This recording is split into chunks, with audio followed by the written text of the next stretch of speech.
There was this poor guy who ended up buying a calf that was basically on the verge of dying. This happened back in the 1950s, in a quiet little town somewhere in California. There was a young man who made a living growing corn on land his neighbors let him use. He didn't own any land himself, but he wanted a better life. He lived with his wife and little boy in a small mud house they were slowly building with their own hands. One really hot morning, he was walking down this dusty road.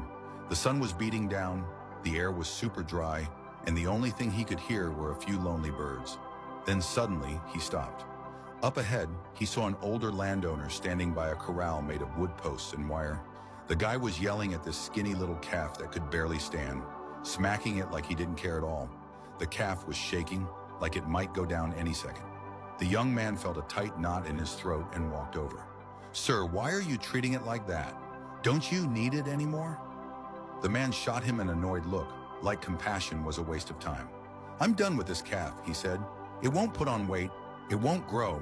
It's useless." The young man's chest tightened as he stepped forward. "Sell it to me, sir, please." Right after he said it, he thought to himself, "What am I going to feed it? And what if it dies on me?"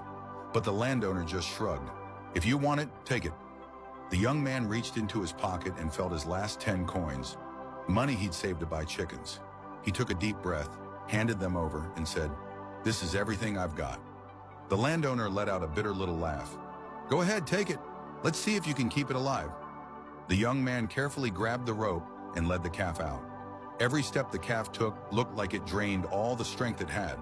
It was so skinny you could count every bone. But the young man still smiled.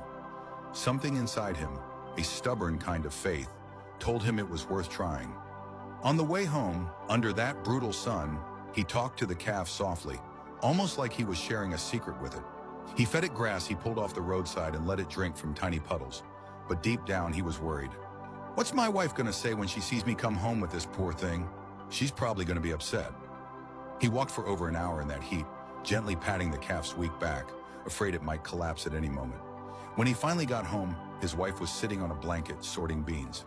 She looked up, saw the calf, and frowned. Where did that come from? And what about the money for the chickens?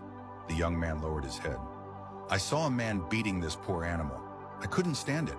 I gave him our 10 coins and he sold it to me." She looked frustrated but also worried. "And now what? It's so skinny. We don't even have feed." He looked at her and said, "We still have corn stalks. We'll manage for now." She sighed. She knew him well. Once he decided something, there was no turning back. "I'll go into town tomorrow," he said. "I'll find someone who knows about livestock to help us out." "But we don't have any money," she said, frowning again. He looked over at the chickens. "I can sell 3 of them." She didn't argue anymore. She helped him pack the chickens into an old sack, fixed the strap on his shoulder, and watched him head out again under that unforgiving sun. He walked 2 hours to town, knocked on doors trying to sell the chickens. That act of compassion had left him with absolutely nothing. Will the young man manage to sell the chickens and find help?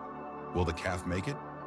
If you want to know what happens next, comment part 2, and don't forget to follow our page.